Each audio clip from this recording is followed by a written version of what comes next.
Shalom. First and foremost, I want to give all praises, honor, and glory to Yahweh, Bahasham, Yahweh Shai, Bahasham, Rakha, Qudash. Double honors to the elders and the apostles of Great Millstone, and peace and blessings to the elect.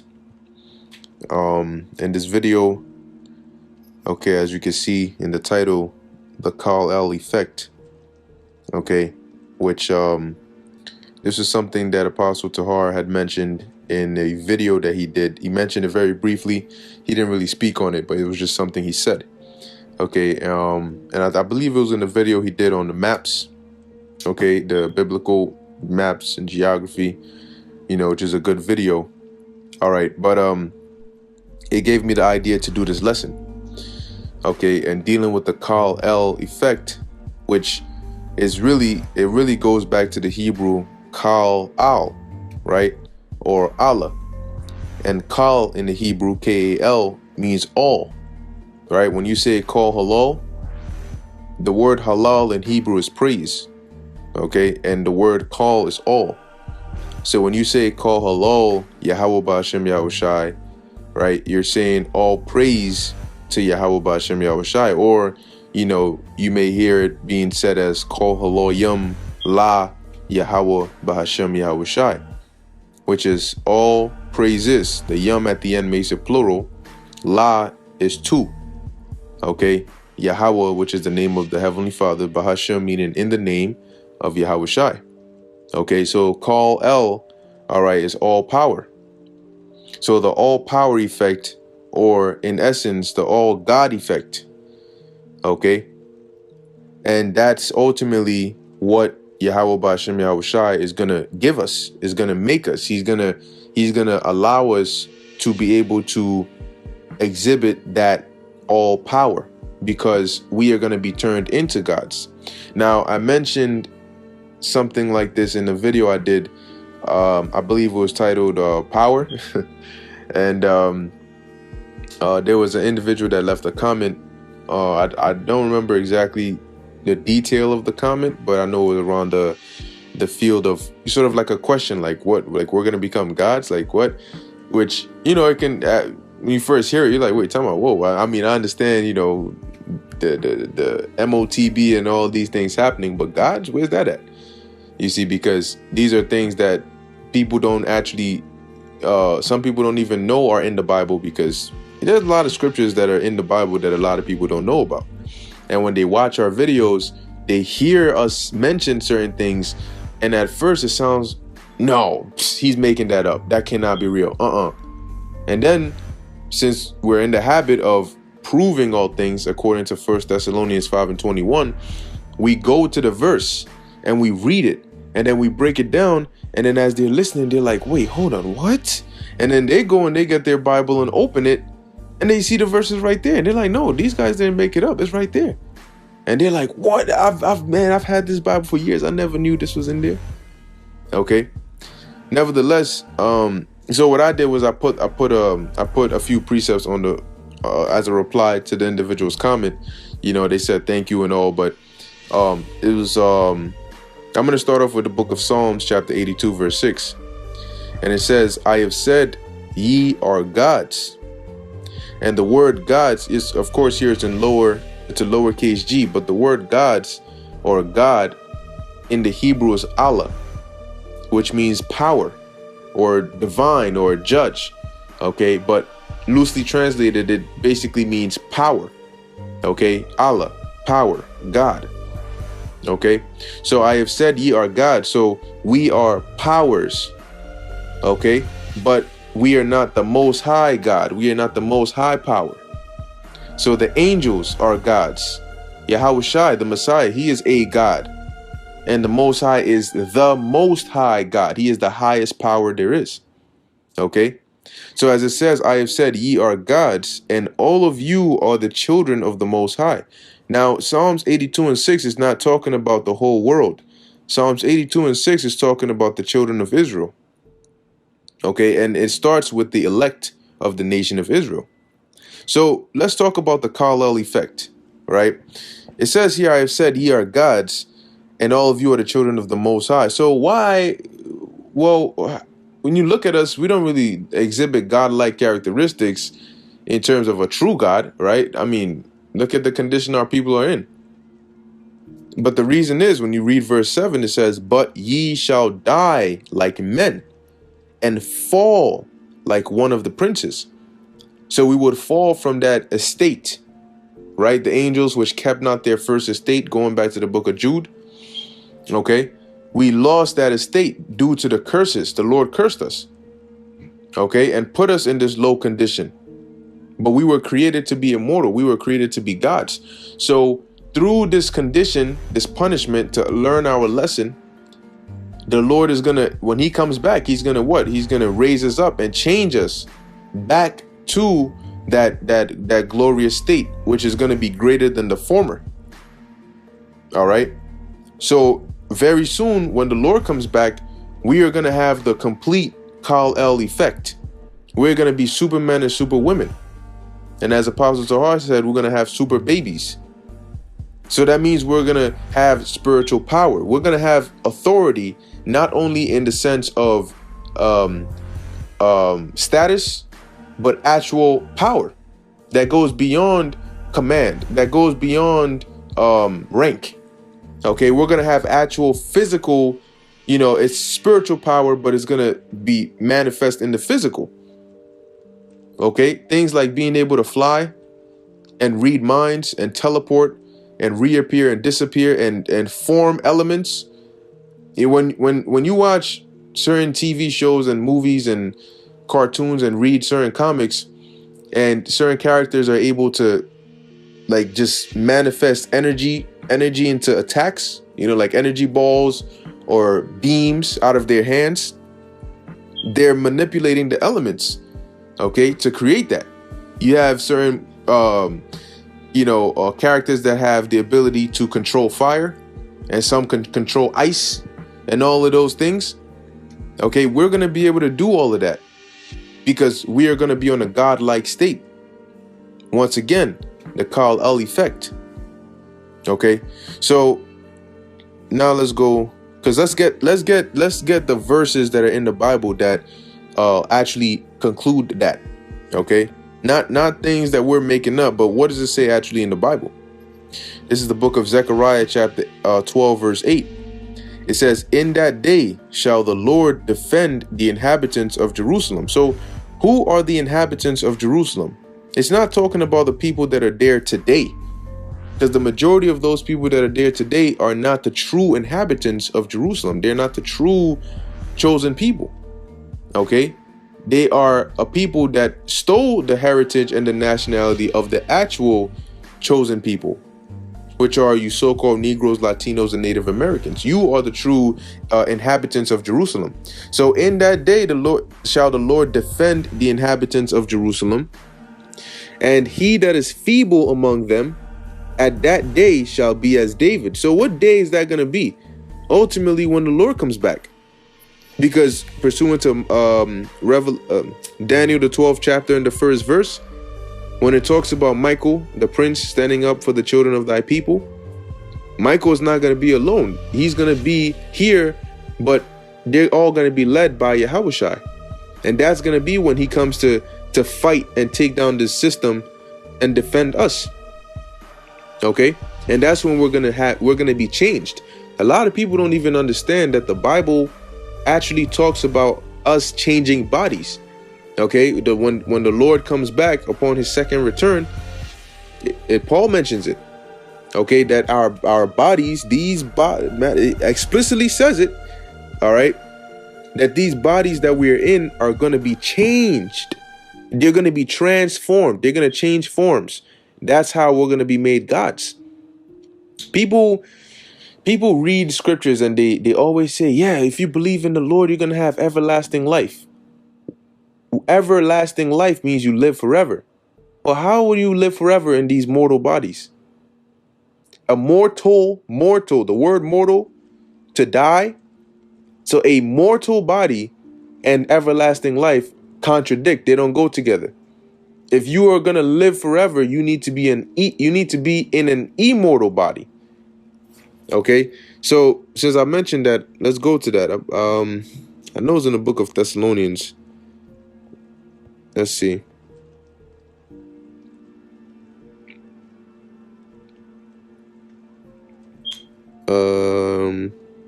No. Let's see. Body. Oh, Philippians. Salakia. So this is the book of Philippians, chapter 3, verse 20.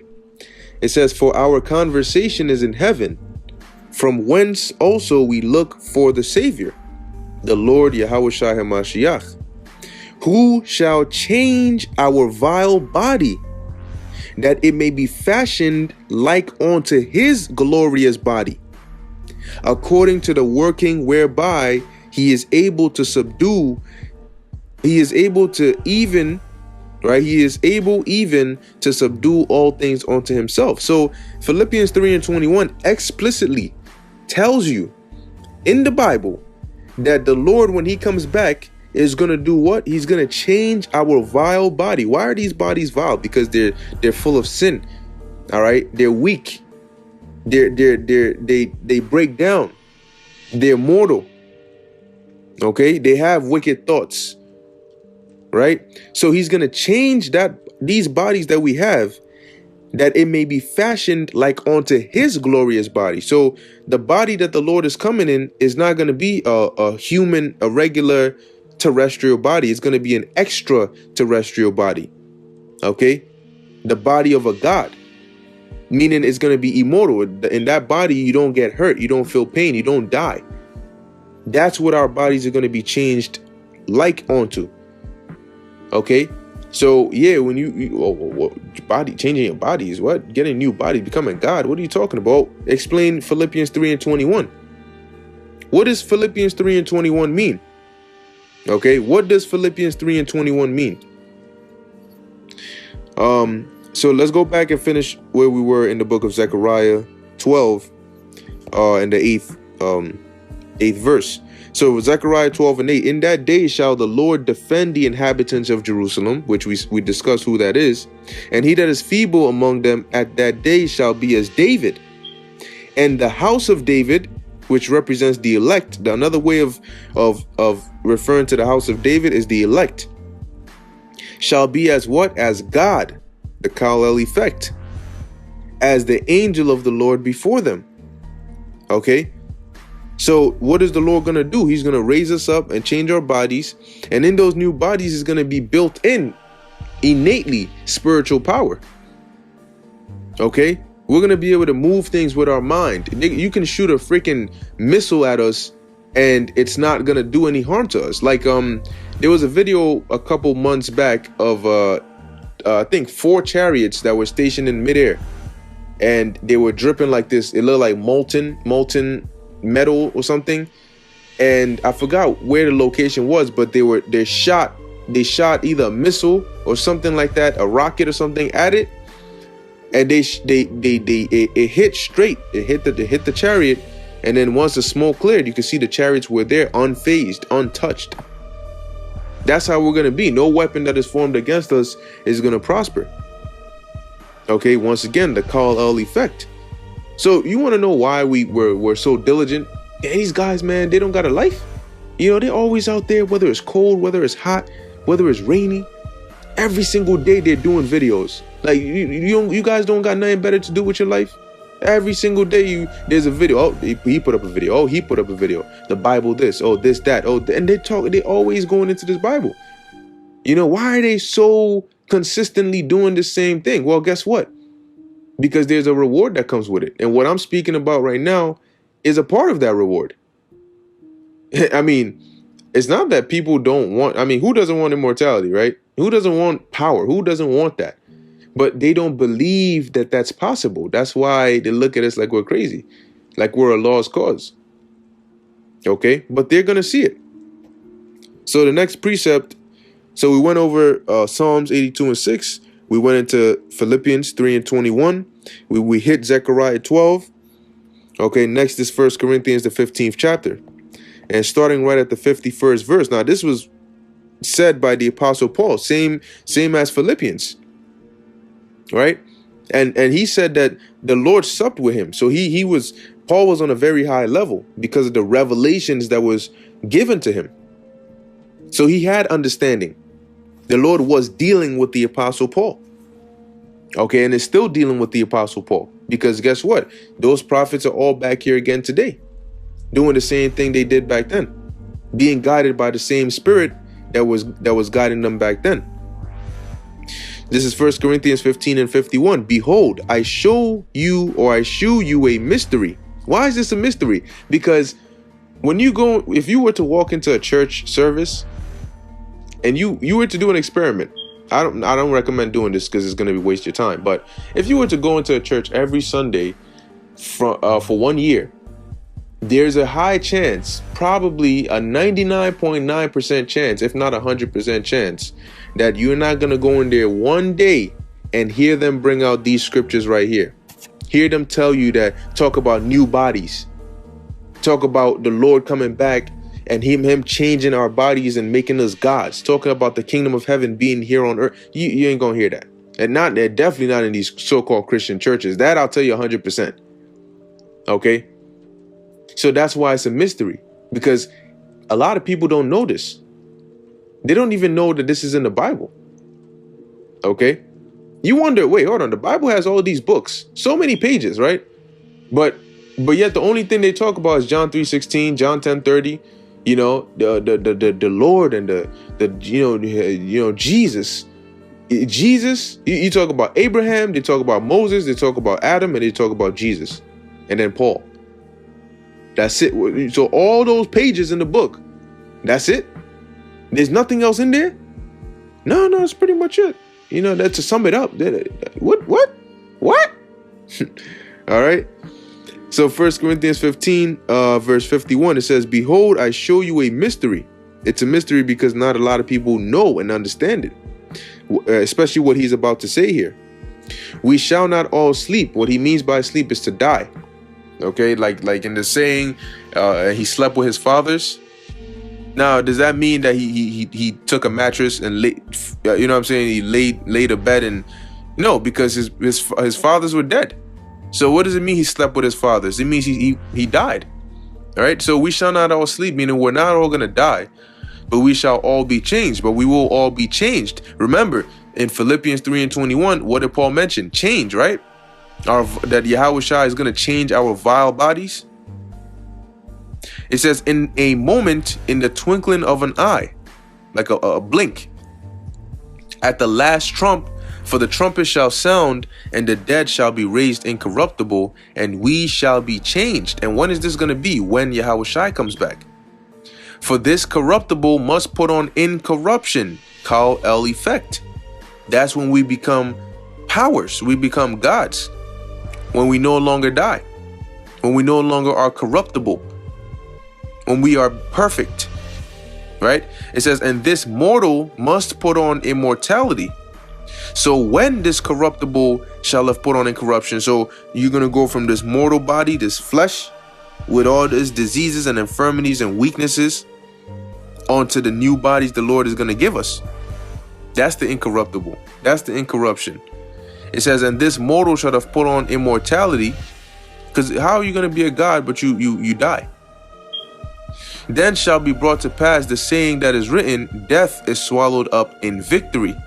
And how we gain the victory? Through the Messiah, through Yahushua. All right, ultimately starting with Yahweh, but through Yahushua. Okay.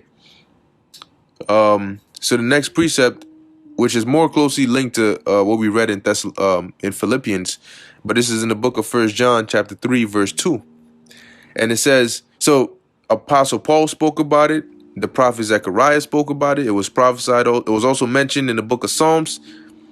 Okay, the Apostle John, as we're about to read here, it says, beloved, now are we the sons of God, and it doth not yet appear what we shall be, but we know that when he shall appear, who's the he? Yahushua. We shall be like him, for we shall see him as he is. So that's what Paul was referring to in Philippians 3 and 21. Right? When Yahushua comes, the body that he's coming with, that glory and that power, that aura and that energy, that is what we are going to be looking like. That's what he's going to change us onto. All right, we're going to have bodies like onto his, and those are going to be God-like bodies. So we're not going to die more again. You know, once again, the KALEL effect, we're going to be powerful. We're going to be perfect. Okay? And we're going to have actual power. Like I said, that goes beyond just rank, you know, because a king, for example, a king has power, right? He has authority. He says something and it gets done. But physically, if somebody was to go toe to toe with the king, there's people out there that would take him out, right?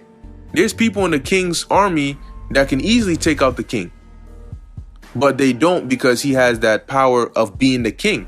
So we're going to have the power of being kings, but we're actually going to have physical power, you know, spiritual power, you know. So it's not going to be, well, mutinies and rebellions. Oh, hell no, because it's not going to be, oh, we're just a king by name or title. Oh, no, you try some shit and see what happens to you. Okay. You try some shit against a god? Really? Really? Really? All right, this is Revelation chapter 2, verse 26.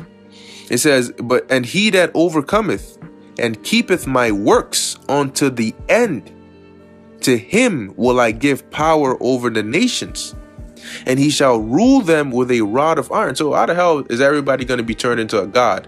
But he's going to give us power over the nations.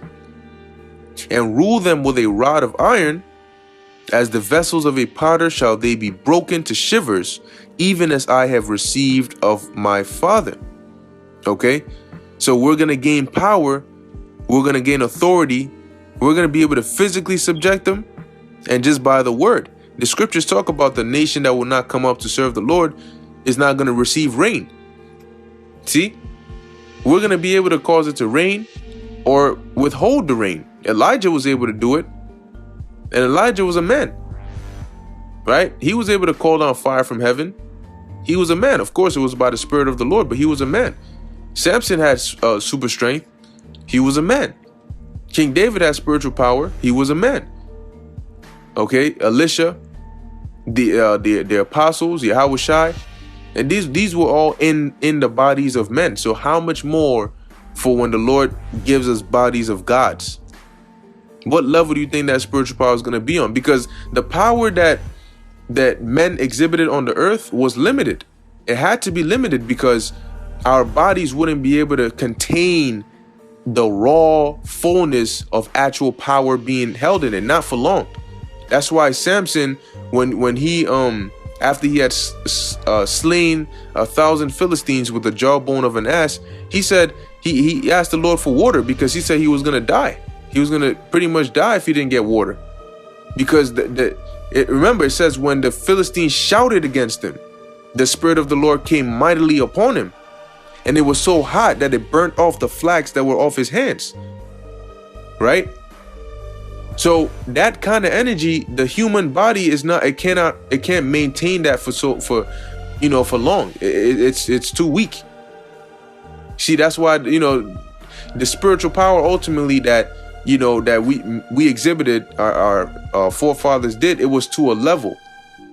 But when we get those new bodies, there's not going to be a cap on it, right? No cap. Okay, so it's going to be something, and we're going to get to test it all full out, when Yahushua comes back and we come down from those ships, from those chariots. We're going to come down with spiritual power. You best believe we're going to use it. That's going to be the best time to use it, especially in attack mode, because after we establish the order on the earth, there ain't going to be no need for us to go hard like that again. So that's going to be that time when, even if it's overkill, hey, you got to do what you got to do. All right. Let's get another verse, because these are all part of what? The KALEL effect, because these are these are godlike characteristics.